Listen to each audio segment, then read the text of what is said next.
আমরা আজকে যে বিষয়টি জানব তা হচ্ছে রাসূল করিম সাল্লাল্লাহু আলাইহি ওয়াসাল্লামের খায়বার বিজয়। খায়বার ছিল ইহুদিদের একটি দুর্গ এবং এটি অত্যন্ত মজবুত দুর্গ ছিল খায়বার, এবং কৃষিকাজের জন্য খায়বারটা ছিল বিখ্যাত। সেখানে আবাদ ফসল এমন কিছু নাই যে সেখানে ছিল না, সব কিছুই সেখানে সরঞ্জাম তাদের জন্য ছিল।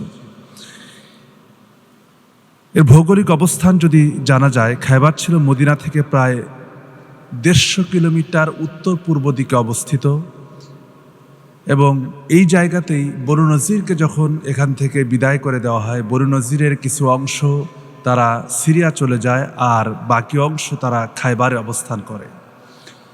বনু নজিরের যে নেতা ছিল হুয়াই ইবনে আখতাব, সেও খায়বারে অবস্থান করে, এবং এখান থেকেই খন্দক যুদ্ধের যে কোয়ালিশন তারা করেছিল বা ঐক্যবদ্ধ করেছিল বিভিন্ন গোত্রকে, বিভিন্ন জাতিকে, তারা কিন্তু এখান থেকেই এই কাজটি তারা সম্পাদন করেছিল বা সম্পন্ন করেছিল। এবং খন্দক যুদ্ধে পরাজিত হওয়ার পরেও হুয়াই ইবনে আখতাব সে কিন্তু একটি মুহূর্তের জন্য বসে থাকেনি। সে চেয়েছিল কিভাবে করে মুসলমানদেরকে আবার বিতাড়িত করা যায়, মদিনা থেকে বিতাড়িত করা যায়। তার ষড়যন্ত্র অব্যাহত ছিল, বিভিন্ন গোত্রদেরকে আবারও কোয়ালিশন করার জন্য, একত্রিত করার জন্য সে চিন্তা ভাবনা করছিল। এই জন্য রাসূল করিম সাল্লাল্লাহু আলাইহি ওয়াসাল্লাম তিনি যখন বুঝতে পারলেন যে এখান থেকেই ষড়যন্ত্রের সূত্রপাত হচ্ছে, সুতরাং এই ষড়যন্ত্রকে রুখে দিতে হবে। খায়বারকে যদি মুসলমানদের করায়ত্তে নেওয়া যায়, মুসলমানদের আন্ডারে নিয়ে আসা যায়, তাহলে এখান থেকে নতুন করে ষড়যন্ত্রের সম্ভাবনা আর তৈরি হবে না। কারণ একদিকে মদিনার যে দক্ষিণ দিকটা, এটা তো মক্কা বা হুদাইবিয়ার সন্ধির ফলে এটা তো নিরাপদ হয়ে গিয়েছিল 10 বছরের জন্য, যেহেতু সমস্ত যুদ্ধ বিগ্রহ সব কিছু বন্ধ। এজন্য রাসূল করিম সাল্লাল্লাহু আলাইহি ওয়াসাল্লাম তিনি খায়বারের দিকে মনোনিবেশ করলেন। রাসূল করিম সাল্লাল্লাহু আলাইহি ওয়াসাল্লাম তিনি সাহাবীদের মধ্যে ঘোষণা দিলেন, যারা হুদাইবিয়ার সন্ধিতে আমার সঙ্গে ছিল তারাই কেবলমাত্র খায়বারে যাবে, এর বাইরে অন্য কাউকে এই খায়বারে নেওয়া হবে না। এর পিছনে কারণ ছিল যে খায়বার যে বিজয়ী হবে বা খায়বার যে মুসলমানদের হাতে আসবে, বা আগামীর প্রতিটি যুদ্ধে আল্লাহ রাব্বুল আলামিন মুসলমানদেরকে যে বিজয় দান করবেন, এ ব্যাপারে সূরা ফাতাহ নাজিল হওয়ার কারণে ইন্না ফাতাহনা লাকা ফাতহাম মুবিনা, নিশ্চয়ই প্রকাশ্য বিজয় লাভ করেছে মুসলমানেরা। আল্লাহ তার পক্ষ থেকে এই ঘোষণা আসার কারণে মদিনার মুনাফিকরা মনে করলো যে খায়বার যদি এখানে যদি আমরা যেতে পারি, তাহলে এখান থেকে অনেক গনিমত লাভ করতে পারবো, তাদের অনেক সম্পদ আছে, তাদের কৃষি জমি আছে, সেখানে আবাদি ফসল আছে, এমন কিছু নাই যে খায়বারে ছিল না। অর্থাৎ আমরা যদি আমাদের দেশ দিয়ে চিন্তা করি, তাহলে বাংলাদেশ এটি কিন্তু সুজলা সুফলা শস্য শ্যামলা সোনার বাংলাদেশ। কেন বলি? এটা এজন্যই বলি যে এখানে মানুষ হাতে যা রোপণ করে সেটাই এখানে অঙ্কুরিত হয়ে যায়, এজন্য এটিকে সোনার দেশ বলা হয়। বা এখানে সোনালি ফসল এমন কিছু নাই যে সেখানে আবাদ হয় না, অর্থাৎ মাটিটি এত উর্বর, সেখানে যা রোপণ করা যায় সেটাই হয়। ঠিক খায়বারের মাটিটিও এমন ছিল।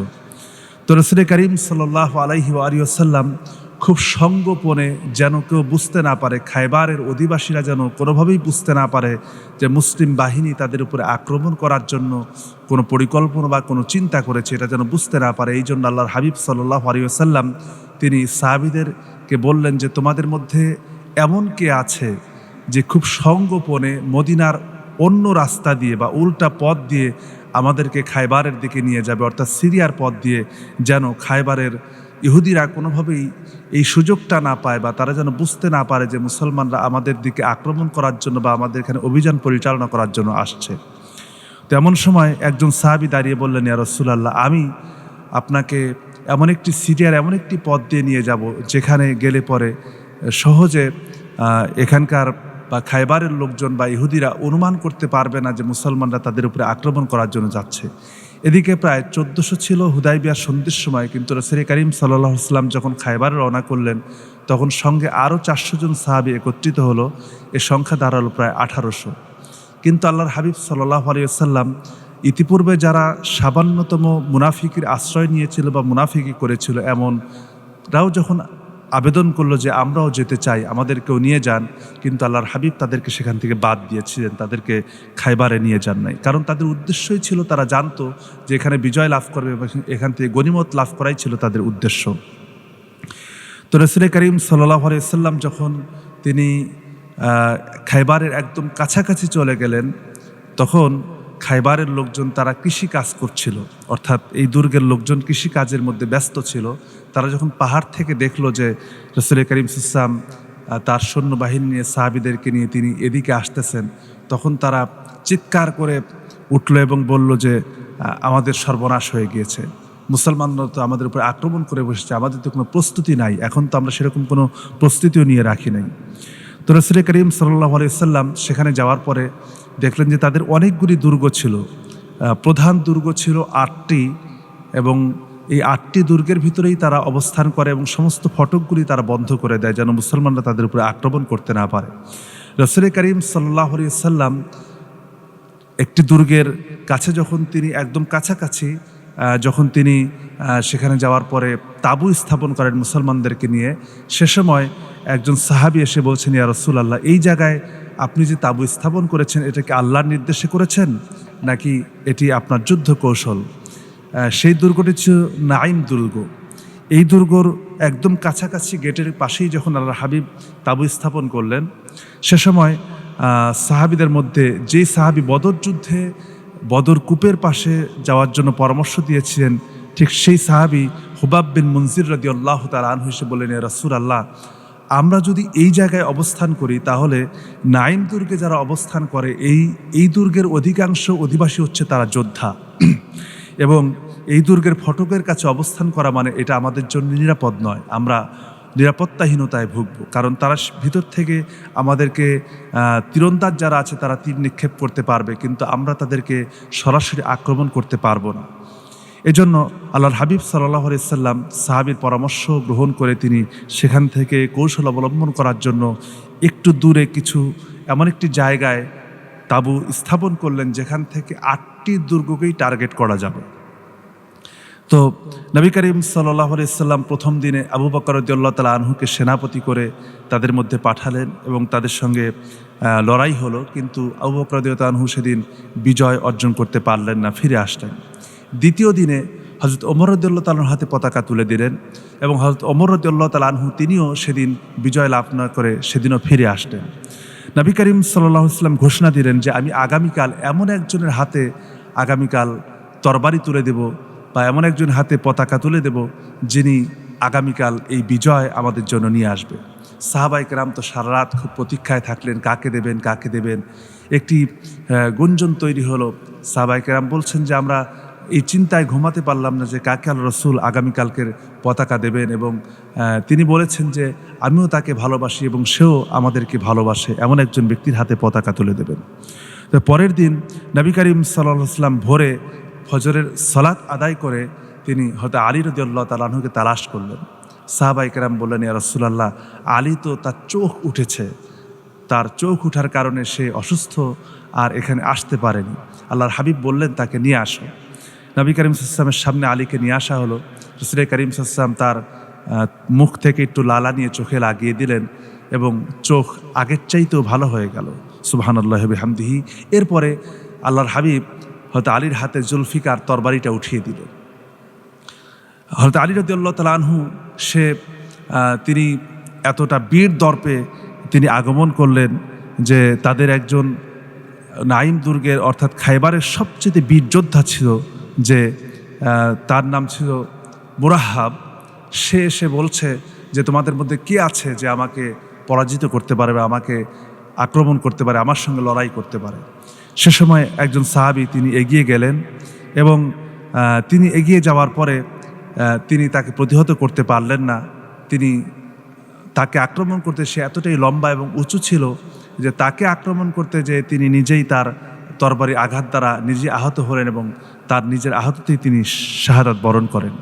পরবর্তী সময় হয়তো আলী রাদিয়াল্লাহু তাআলা আনহু যখন যান, আলীকে দেখে মুরাহাব বলছে যে তুমি আসছো আমার সামনে, তুমি তো ছোট মানুষ, তুমি আমার সঙ্গে কী করে লড়াই করবে? আলী রাদিয়াল্লাহু তাআলা আনহু যেহেতু বয়সে ছোট ছিলেন, তো তাকে অনেক কটাক্ষ করে কথা বলছেন। এমন সময় আলী রাদিয়াল্লাহু তাআলা আনহু বাঘের মতো গর্জন দিয়ে বললেন যে আমি হচ্ছে আল্লাহর সিংহ, আমাকে প্রতিহত করার ক্ষমতা তোর মতো কুকুরের নাই। অর্থাৎ আলী রাদিয়াল্লাহু তাআলা আনহু তাকে এমনভাবে তিরস্কার করলেন যে মুরাহাব রেগে গেল, কারণ যুদ্ধের ময়দানে যে যত মাথাকে স্থির রাখতে পারবে সে বিজয়টা দ্রুত লাভ করতে পারবে। আলী রাদিয়াল্লাহু তাআলার উদ্দেশ্যই ছিল তাকে রাগিয়ে দেওয়া, এবং সেই রাগের কারণে সে এতটাই ক্ষোভে ফেটে পড়বে যে সে হিতাহিত জ্ঞান হারিয়ে ফেলবে, এবং সে আক্রমণ করবে কিভাবে সেটা সে পরখ করতে পারবে না। হয়তো আলী রাদিয়াল্লাহু তাআলা তাকে রাগিয়ে দেওয়ার কারণে সেও মানসিকভাবে একটু ভারসাম্যহীন হয়ে গেল। সে আক্রমণ করতে যখন আসলো, আলী রাদিয়াল্লাহু তাআলা তাকে এমনভাবে আঘাত করলেন যে সে সেখানেই দুনিয়া থেকে বিদায় হয়ে গেল, এবং আল্লাহ রাব্বুল আলামিন মুসলমানদেরকে সেখানে বিজয় দান করলেন। মাঝখানে আরেকটি অলৌকিক ঘটনা যেটা ঘটেছিল, আলী রাদিয়াল্লাহু তাআলা যুদ্ধ করতে করতে তার যে ঢালটা ছিল সেটি ভেঙে যায়, এবং তিনি কি নিয়ে যুদ্ধ করবেন, ঢাল হিসেবে কি ব্যবহার করবেন, এই চিন্তায় তিনি দৌড়িয়ে যে খাইবারের যে কপাট ছিল বা দুর্গ ছিল, তাদের দুর্গের যে কপাট, সেই কপাটটা উঠিয়ে নিয়ে এক হাত দিয়ে তিনি সেটিকে ঢাল হিসেবে ব্যবহার করে এবং আরেক হাত দিয়ে তিনি যুদ্ধ করতে লাগলেন। সাহাবায়ে কেরাম সবাই তো দেখে একদম অবাক হয়ে গিয়েছে, ইহুদিরাও এবং খাইবারের যে ইহুদি ছিল তারা তো একেবারে হতভম্ব হয়ে গেছে, এটা কী করে সম্ভব যে এত বিরাট দুর্গের দরওয়াজা এটা নিয়ে যে আমাদের সামনে দৌড়িয়ে মনে হচ্ছে যে একটা ছোট্ট ঠুনকো জিনিস নিয়ে আসতেছে, এইরকম একটা শক্তিমত্তা নিয়ে আলী যখন তাদের দিকে এগিয়ে যেতে লাগলেন, তারা আলীর এই অবস্থা দেখেই তারা ভরকে গেল এবং পিছিয়ে গেল যে না, এখানে আর যুদ্ধ করা সম্ভব না, এটা কোনো মানুষের দ্বারা এই কাজ সম্ভব না যে সে খাইবারের একটা দুর্গকে এক হাতে কপাটটাকে হাতে নিয়ে সে যুদ্ধ করবে। তো আলী রাদিয়াল্লাহু তাআলা তিনি যখন বিজয় নিয়ে আসেন, সাহাবায়ে কেরাম এসে সবাই ঘটনা বর্ণনা করছেন রাসূলের কাছে, ইয়া রাসূলুল্লাহ, আলী তো আজকে বীর দর্পে এইভাবে করে যুদ্ধ করেছে। তো রাসূল সাল্লাল্লাহু আলাইহি ওয়াসাল্লাম আলীকে ডেকে বলছেন, তাই নাকি আলী? হয়তো আলী বলছেন, ইয়া রাসূলুল্লাহ, জি। তো বলছেন, ঠিক আছে, তুমি যেহেতু কপাটটা এক হাতে উঠিয়েছে, তো এবার একটু উঠিয়ে দেখাও। তো আলী বলেন যে আমি যখন কপাট উঠাতে গেলাম দেখলাম যে আমি এটাকে এক চুল পর্যন্ত নাড়াতেও পারলাম না। আলী রাদিয়াল্লাহু তাআলা দুই হাত দিয়ে ধরলেন, তারপর নাড়াতে পারলেন না। যে কপাটটি ওঠানোর জন্য প্রায় 80 জন যুবকের প্রয়োজন হতো, সেটি হয়তো আলী রাদিয়াল্লাহু তাআলা আল্লাহ তাআলা তাকে সেই শক্তিমত্তা বা সেই মুজিজা সেই সময়ের জন্য তাকে দান করেছিলেন, যার কারণে এই সম্ভব হয়েছিল। আল্লাহ পাক সরাসরি ফেরেশতা দ্বারা সেখানে সাহায্য করেছিলেন। তো খাইবার বিজয়ের সময় যেটি ঘটে, অর্থাৎ এখানে কিন্তু হুয়াই ইবনে আখতাব অর্থাৎ বনু নজির থেকে যে পালিয়ে গেছে ইহুদি, সে এখানে নিহত হয়, এবং বন্দীদের মধ্যে, খাইবারের বন্দীদের মধ্যে তার কন্যা সাফিয়া বিনতে হুয়াই, সে মুসলমানদের হাতে বন্দী হয়। বন্দী হওয়ার পরে সে যখন বন্দী হয় তার পূর্বেই এই যুদ্ধেই কিন্তু তার স্বামী যে ছিল কিনানা ইবনে রাবি, সেও এই যুদ্ধে নিহত হয় এবং সেও ইন্তেকাল করে। তো যখন আল্লাহর হাবিব সাল্লাল্লাহু আলাইহি ওয়াসাল্লাম যখন তিনি গনিমতকে বন্টন করছিলেন, সে সময় সাফিয়া ইবনে হুয়াইকে তিনি দাহিয়া কালবির হাতে অর্পণ করেন এবং তার ভাগে এটা পড়ে যায়। আর দাহিয়া কালবি তিনিও নিজে থেকে চেয়ে নিয়েছিলেন। তো এমন সময় সাহাবীদের মধ্যে কেউ কেউ এসে আপত্তি তোলেন যে, ইয়া রাসূলুল্লাহ, আপনি যেহেতু সে একজন সর্দারের কন্যা এবং সেই হিসেবে তাকে দাহিয়া কালবির হাতে দেওয়া এটা আমরা সমীচীন মনে করছি না, আপনি যদি তাকে রেখে দেন বা আপনি যদি তাকে স্ত্রী হিসেবে গ্রহণ করেন তাহলে এটা মনে হয় আরও ভালো হয়। তো তিনি পরবর্তীতে আল্লাহর হাবিব তাকে ইসলামের দাওয়াত দিলেন, তাওহীদের দাওয়াত দিলেন। দাওয়াতের কারণে সাফিয়া বিনতে হুয়াই তিনি ইসলাম গ্রহণ করেন, এবং ইসলাম গ্রহণ করার পরে আল্লাহর হাবিবের সঙ্গে তার বিবাহ বন্ধন হয়ে যায়। কিন্তু এখানে একটি বিষয় ঘটে সেটি হচ্ছে উম্মে সালামা রাদিয়াল্লাহু তাআলা আনহা এবং আরও আল্লাহর রাসূলের যে অন্যান্য স্ত্রীরা ছিলেন, তারা সবসময় ভয় করতেন। যেদিন সাফিয়ার ঘরে যখন আল্লাহর হাবিব থাকতেন, তখন তারা বিভিন্ন ধরনের কথা কটূক্তি করতো বা কথা বলতো। এমনিতেই সাফিয়াকে নিয়ে অনেক কথা বলতো, তোমার বাবা তো ইহুদি ছিল, আল্লাহর রাসূলের শত্রুতা করেছে, অমক করেছে, তমক করেছে, বিভিন্ন কথা বলতো। এবং তাদেরও ধারণা ছিল যে না জানি সাফিয়া রাদিয়াল্লাহু তাআলা আনহা আল্লাহর রাসূলের কোনো ক্ষতি করে ফেলেন কিনা। এই জন্য মাঝে মধ্যে উম্মে সালামা, এরপরে হযরত ওমর রাদিয়াল্লাহু কন্যা যিনি ছিলেন, তারা পাহারা দিতেন। যিনি সেদিন আল্লাহ রাসূল যিনি সাফিয়ার ঘরে থাকতেন, তারা পাহারায় নিযুক্ত থাকতেন বাইরে থেকে, যদি কোনো ক্ষতি তারা করে, মানে সাফিয়া কোনো ক্ষতি করে ফেলে কিনা। তো এটা জানতে পেরে একদিন সাফিয়া রাদিয়াল্লাহু তাআলা তিনি একটু অসন্তুষ্ট প্রকাশ করেন আল্লাহ রাসূলের কাছে। তখন আল্লাহ রাসূল বললেন যে, তুমি যদি মন থেকেই কবুল করে থাকো সব কিছু। এছাড়াও সাফিয়া রাদিয়াল্লাহু তাআলা বলেন যে, আমি ইতিপূর্বেই যখন মুসলমানরা খাইবার আক্রমণ করেন, সে সময় সাফিয়া রাদিয়াল্লাহু তাআলা আনহা তিনি স্বপ্নে দেখেছিলেন যে একটি চাঁদ এসে তার কোলে, মানে আকাশের চাঁদ এসে তার কোলে ধরা দিয়েছে। তখন তিনি তার স্বামীকে সকালবেলা ঘটনা বর্ণনা করেন এবং স্বামী তাকে চর মেরেছিলেন যে নিশ্চয়ই তুমি হচ্ছে অন্য কোনো স্বপ্ন দেখছো বা তুমি অন্য কোনো পুরুষকে নিয়ে স্বপ্ন দেখছো। আমার তো মনে হচ্ছে তুমি আরবের অর্থাৎ মদিনার অধিপতি এবং যে সব কিছু একসঙ্গে বিজয় করবে তাকে স্বামী হিসেবে পাওয়ার স্বপ্ন দেখছো, এ কথা বলে চর মেরেছো। তো সাফিয়া রাদিয়াল্লাহু আনহা কিন্তু সে কথা তার মনে ছিল এবং তিনি সে কথাকে তখন থেকে গ্রহণ করে নিয়েছেন, যার কারণে পরবর্তী আল্লাহ রাসূলের কাছে যখন এই ঘটনা বর্ণনা করেন যে আমার স্বামীর সঙ্গে আমার এরকম ঘটনা ঘটেছিল আপনি খাইবার আক্রমণের আগেই, তখন আল্লাহর হাবিব সাফিয়া রাদিয়াল্লাহু আনহাকে বললেন যে কেউ যদি তোমাকে কুটু কথা শোনায় বা কুটু বাক্য শোনায় তখন তুমি বলবে যে হযরত ইব্রাহিম আলাইহিস সালাম হচ্ছে আমার পিতা এবং মূসা আলাইহিস সালাম হচ্ছে আমার চাচা। তো তুমি তোমার পিতার হুয়াই ইবনে আখতাবের পরিচয় না দিয়ে তুমি এই পরিচয় দেবে। তখন তিনি যখন এই পরিচয় দিতে লাগলেন তখন আর কেউ কোনো কথা বলল না। তো খাইবার বিজয়ের পরে সেখানে আরেকটি ঘটনা ঘটে, আল্লাহর হাবিবকে সেখানেও মেরে ফেলার জন্য বা আল্লাহর হাবিবকে দুনিয়া থেকে বিদায় করে দেওয়ার জন্য তখনও তারা ষড়যন্ত্রে লিপ্ত থাকে। তো ষড়যন্ত্রে লিপ্ত যিনি হন তার নাম ছিল জয়নাব। তো তার পুরো নাম ছিল জয়নাব বিন হারিস। সে ষড়যন্ত্র করে, মানে একজন ইহুদি মহিলা। এবং জয়নাব বিন হারিস ওই সময় কিন্তু আরবদের ভিতরে এই জয়নব নামটা এবং ইহুদিদের মধ্যে, খ্রিস্টানদের মধ্যে, কুরাইশদের মধ্যে এই নামটার খুব ব্যাপক প্রচলন ছিল। আমরা কিন্তু অনেকগুলি জয়নব দেখতে পাই যে সে সময় যদি ইতিহাস পড়তে যাই অনেকের নামই জয়নাব ছিল। জয়নাব বিন হারিস আল্লাহর হাবিবকে সে বলে যে আমি আপনাকে একটু মেহমানদারি করতে চাই, আপনাকে খাওয়াতে চাই। তো সে কি করে, আল্লাহর হাবিবের কাছ থেকে আগেই জেনে নেন যে আল্লাহর হাবিব কি পছন্দ করেন খাবারের ক্ষেত্রে। তো নবী করিম সাল্লাল্লাহু আলাইহি ওয়াসাল্লামের পছন্দ ছিল তিনি সাধারণত ছাগলের বা খাসির বা দুম্বার, যে এটার রানের মাংসকে বা সামনের রানের মাংসকে তিনি পছন্দ করতেন। এই জন্য সে একটি খাসি ভুনা করে বা একটু ছাগল ভুনা করে আল্লাহর হাবিবের কাছে পাঠান, এটাকে বিষ মিশ্রিত করে দেন। এবং যেহেতু আল্লাহর হাবিব সাল্লাল্লাহু আলাইহি ওয়াসাল্লাম রানের মাংসকে বেশি পছন্দ করেন, এখানে গভীরভাবে এবং মানে খুব বেশি করে বিষ মিশ্রিত করেন রানের মাংসের মধ্যে, যেন তিনি আল্লাহর হাবিবকে যেন মেরে ফেলা যায় এবং তাকে শেষ করে ফেলা যায়। তো আল্লাহর হাবিব সাল্লাল্লাহু আলাইহি ওয়াসাল্লাম যখন তিনি খাবার মুখে দিয়েছেন, গোশত মুখে দিয়েছেন, এমন সময় আল্লাহর হাবিব বলছেন যে এইমাত্র আমি গোশতটা মুখে দেওয়ার পরে এই গোশতই আমাকে বলছে, বা এই গোশতের হাড় যেটা আছে এটা আমাকে বলছে যে তার সঙ্গে বিষ মিশ্রিত করা আছে, আমাকে খেতে নিষেধ করা হয়েছে। তো সে সময় নবী করিম সাল্লাল্লাহু আলাইহি ওয়াসাল্লাম মুখ থেকে সেই গোশতটাকে যেটিকে মুখে দিয়েছেন সেটাকে ফেলে দেন এবং সেই মহিলাকে জয়নব বিন হারিসকে ডেকে নিয়ে আসা হয় যে তাকে ডেকে নিয়ে আসো, সে কেন এই কাজ করেছে। তো সে এসে বলছে যে আমি চেয়েছিলাম আপনাকে পরীক্ষা করার জন্য যে আপনি যদি কোনো রাজা বাদশাহ হয়ে থাকেন বা আপনি বাদশাহ হওয়ার যদি চিন্তা করে থাকেন তাহলে তো এটা আপনাকে মেরে ফেলবে, কিন্তু আপনি যদি নবী হন তাহলে এটা আপনাকে বাঁচিয়ে দেবে। তো আল্লাহর হাবিব তার ওই অপরাধটাকে ক্ষমা করে দিয়েছিলেন। কিন্তু আল্লাহর হাবিবের সঙ্গে আরেকজন সাহাবী খেতে বসেছেন, তার নাম ছিল বিশর বিন বারা রাদিয়াল্লাহু তাআলা আনহু। তিনি আল্লাহর হাবিবের সঙ্গে খেতে বসেছেন এবং তিনি এক টুকরা মাংস তিনি খেয়েও ফেলেন। খাওয়ার কারণে সে ইন্তেকাল করে এবং তার ইন্তেকালের কিসাস হিসেবে সেই নারীকে অর্থাৎ জয়নব বিন হারিসকে তাকে হত্যা করা এবং তাকে বিদায় করা হয়।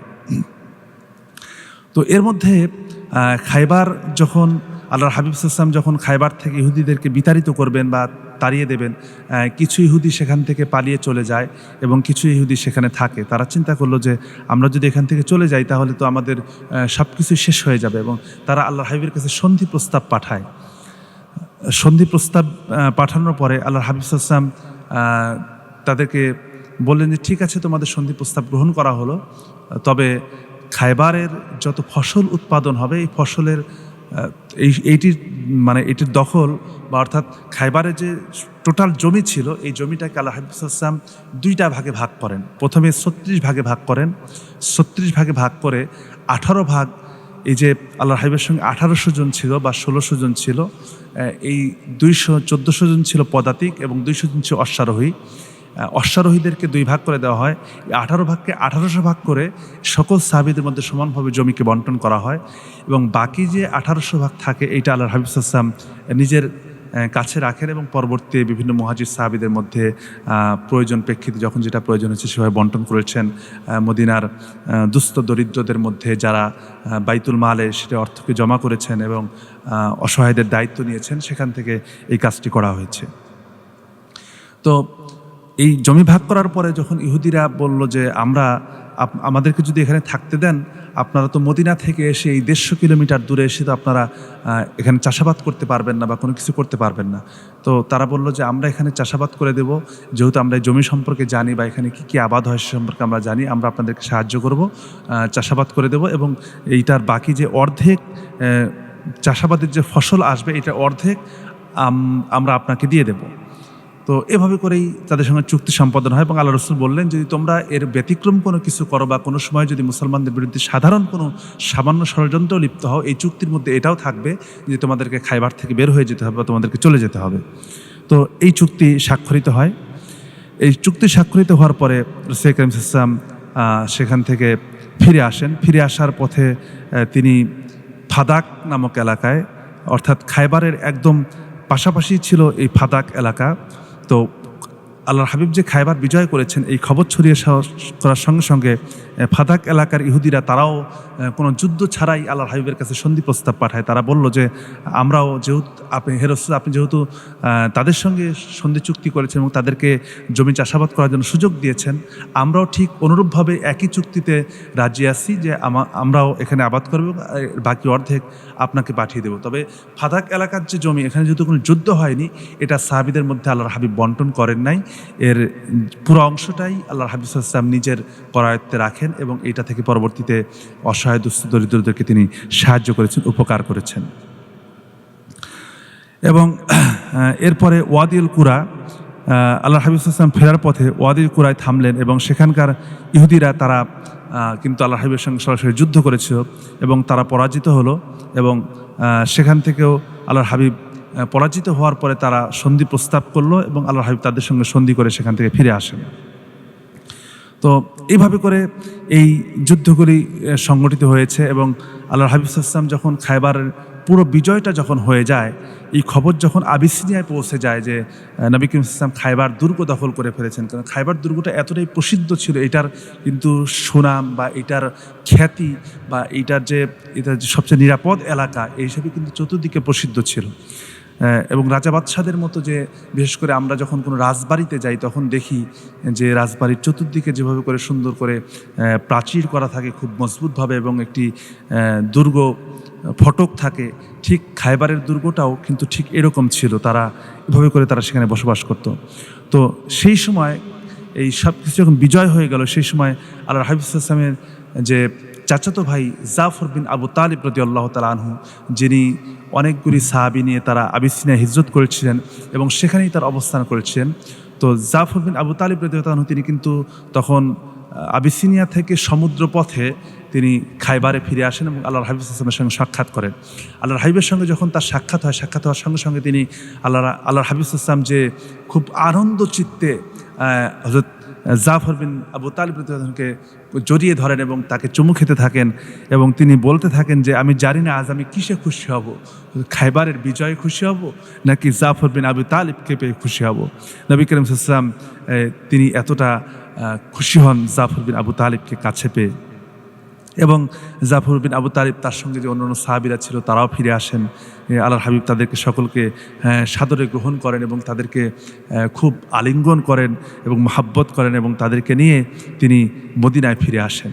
মদিনায় ফিরে এসেই রাসূল কারীম সাল্লাল্লাহু আলাইহি ওয়াসাল্লাম যেহেতু হুনাইনে যে সন্ধি চুক্তি হয়েছে, সেই সন্ধি চুক্তি কিন্তু হয়েছিল যে এবছর তোমরা ওমরা করতে পারবে না, কিন্তু পরের বছর এসে তোমরা ওমরা করতে পারবে। আল্লাহর হাবিব সাল্লাল্লাহু আলাইহি ওয়াসাল্লাম জীবনে মোট 4টি ওমরা করেছিলেন, তার মধ্যে যদিও 6ষ্ঠ হিজরি সেটাকেও ওমরা হিসেবে গণ্য করা হয়, কিন্তু প্রকৃতপক্ষে ওমরা করেছেন 7ম হিজরিতে এবং এটি ছিল প্রথম ওমরা। ওমরার স্বপ্ন পূরণ হল, অর্থাৎ আল্লাহর হাবিব যে স্বপ্ন দেখেছিলেন তিনি ওমরা করছেন সাহাবীদেরকে নিয়ে, সেই স্বপ্ন কিন্তু এই পরের বছর অর্থাৎ হুদায়বিয়া সন্ধির পরের বছর কিন্তু এটা পূরণ হয়। নবী করিম সাল্লাল্লাহু আলাইহি ওয়াসাল্লাম প্রায় 2000 সাহাবী নিয়ে আল্লাহর হাবিব সাল্লাল্লাহু আলাইহি ওয়াসাল্লাম তিনি এই ওমরার উদ্দেশ্যে রওনা করেন এবং ওমরার উদ্দেশ্যে রওনা করার পরে তিনি 2000 সাহাবীকে মক্কার কাছাকাছি যাওয়ার পরে তিনি যেখান থেকে ইহরাম বাঁধবেন সেই জায়গায় 200 জন সাহাবীকে, যেহেতু অস্ত্র নিয়ে যাওয়া ব্যাপারে সন্ধি চুক্তিতে ছিল যে কেউ অস্ত্র বহন করতে পারবে না, ওমরা করতে পারবে কিন্তু অস্ত্র বহন করতে পারবে না, কিন্তু আল্লাহ হাবিব সাল্লাল্লাহু আলাইহি ওয়াসাল্লাম দেখলেন যে তাদেরকে করে কোনো বিশ্বাস নাই, তারা যে কোনো সময় আক্রমণ করতে পারে। এই জন্য আল্লাহ হাবিব সাল্লাল্লাহু আলাইহি ওয়াসাল্লাম নিরাপত্তার জন্য তিনি সকল সাহাবীদের সঙ্গে অস্ত্র নিলেন এবং মক্কা পৌঁছার পূর্বেই তিনি 200 জন সাহাবীকে একটি জায়গায় তাদেরকে সেই অস্ত্রগুলি সকলে খুলে রাখলেন এবং অস্ত্রগুলি খুলে রেখে সাহাবায়ে কেরাম ইহরাম বাঁধলেন। 1800 সাহাবী নিয়ে 200 জন সাহাবীকে এই অস্ত্র পাহারায় রেখে 1800 জন সাহাবী নিয়ে আল্লাহর হাবিব সাল্লাল্লাহু আলাইহি ওয়াসাল্লাম তিনি মক্কায় প্রবেশ করলেন। এবং আল্লাহর হাবিব যখন মক্কায় প্রবেশ করলেন তখন মক্কার যে কুরাইশটা ছিল বা মুশরিকরা ছিল তারা মক্কা ছেড়ে দিল এবং নিরাপদ করে দিল। তারা বিভিন্ন জায়গায় পাহাড়ে প্রান্তরে বিভিন্ন জায়গায় উঠে তারা চলে গেল। তো নবী ইসলামকে মাত্র 3 দিন সময় দেওয়া হয়েছে। 3 দিনের মধ্যে তিনি ওমরা সম্পন্ন করলেন এবং 2 দিন পরে ওমরা সম্পন্ন করে 200 জন সাহাবীকে যাদেরকে অস্ত্র পাহারা দিতে রেখেছেন তাদের কাছে পাঠিয়ে দিলেন, আর ওই 200 জনকে আবার বললেন এসে ওমরা করে যাওয়ার জন্য, এবং তারাও এভাবে ওমরা করে ফিরে আসলেন। এবং এই ওমরা করার পরেই কিন্তু আল্লাহর হাবিব সাল্লাল্লাহু আলাইহি ওয়াসাল্লামের সঙ্গে সেখানে মাইমুনা বিনতে হারিস রাদিয়াল্লাহু আনহু মক্কাতে এই ওমরার পরেই তার সঙ্গে বিবাহ অনুষ্ঠিত হয় এবং আল্লাহ রাসূল সাল্লাল্লাহু আলাইহি ওয়াসাল্লামের জীবনের সর্বশেষ বিবাহ ছিল এটাই, মাইমুনা বিনতে হারিস রাদিয়াল্লাহু আনহার সঙ্গে।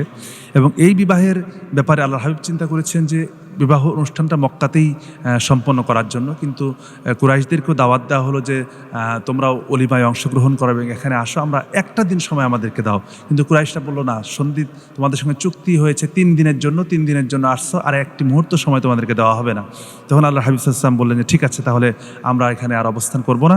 এবং আল্লাহ হাবিব সাল্লাল্লাহু আলাইহি ওয়াসাল্লাম সেখান থেকে ওমরা সম্পন্ন করে তিনি মদিনায় ফিরে আসেন। এবং মদিনায় ফিরে আসার পরে তিনি তার পরবর্তীতে দেখা যায় যে কুরাইশদের বড় বড় যোদ্ধা যারা ছিল তারা কয়েকজন ইসলাম গ্রহণ করে। এই বিষয়গুলি আমরা পরবর্তী পর্বে জানবো, আগামীতে জানবো ইনশাআল্লাহ। আল্লাহ সুবহানাহু ওয়া তাআলা আমাদেরকে এখান থেকে শিক্ষা গ্রহণ করার তৌফিক দিক। আল্লাহুম্মা আমিন ওয়া আখির দাওয়ানা আলহামদুলিল্লাহি রাব্বিল আলামিন। আসসালামু আলাইকুম ওয়া রাহমাতুল্লাহ।